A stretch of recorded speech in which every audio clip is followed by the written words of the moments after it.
Di Seram bagian timur, 2 rumah ambruk diterjang gelombang pasang.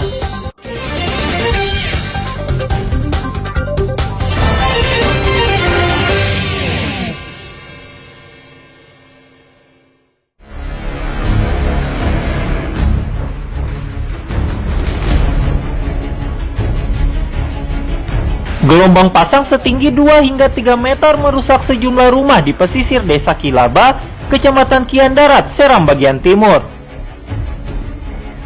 Selain merusak rumah, gelombang pasang Senin kemarin juga memaksa puluhan jiwa di Desa Kilaba, Kecamatan Kian Darat, Seram bagian timur mengungsi ke lokasi yang lebih aman.